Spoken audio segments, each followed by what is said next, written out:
Hello YouTubers, welcome to my channel.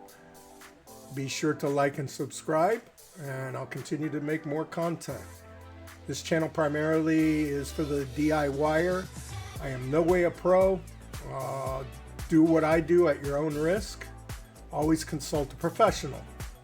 So with the CYA out of the way, we're talking about a 2018 Chevy Impala Premier. Specific to this car will be the videos and pictures. Might apply to other vehicles.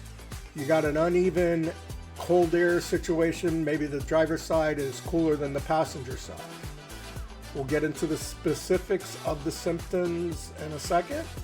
I appreciate you coming to my channel, and let's get to it. So our symptoms are got cold air on the driver's side, or maybe not so cold, but it's cold, or it's colder than the passenger side.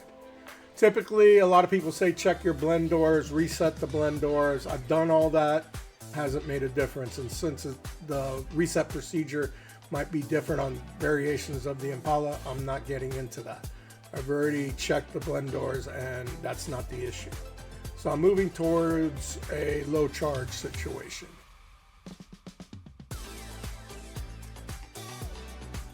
So let's get into the items you're going to need. You need a T30 Torx bit to remove the engine beauty cover.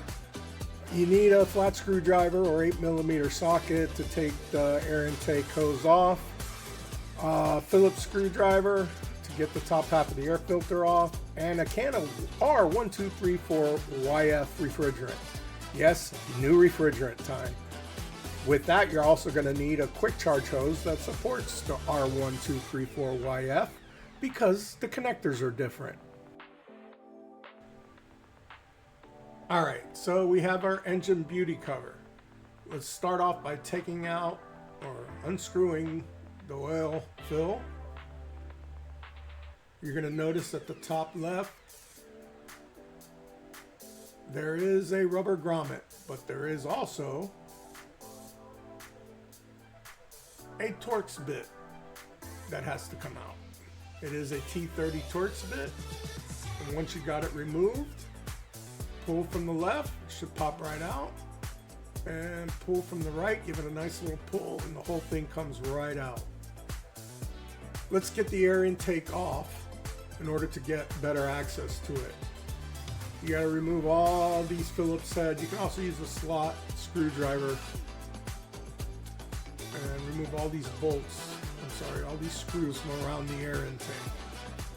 So on the throttle body valve, you want to remove the clamp on the throttle body side and then move the whole top half of the air box onto the engine, get it out of the way. Alright, so I purchased my can of R1234YF, and I also got the quick charge hose. It's very expensive, it's like $70. I ordered that's by the way not your low pressure fitting, that is the high pressure fitting.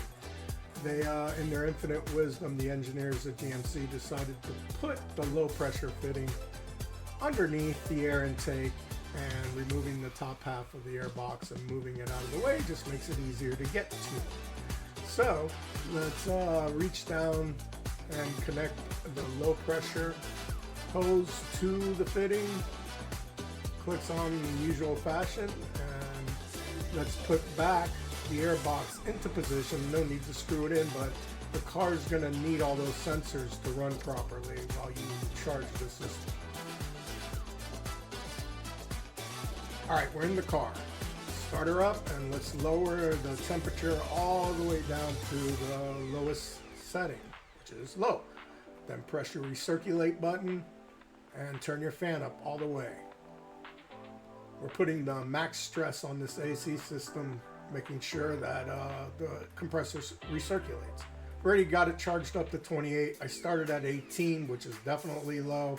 I'm going to bring it to about 40, maybe a little under 40. I don't want to fill it completely. I believe it's supposed to be 45 because I might have a leak, and this gas costs more than gold. So if it does leak out, I'll probably take it to a pro. Alright guys, just to summarize, again, I'm not a pro. AC systems in today's cars are very complex.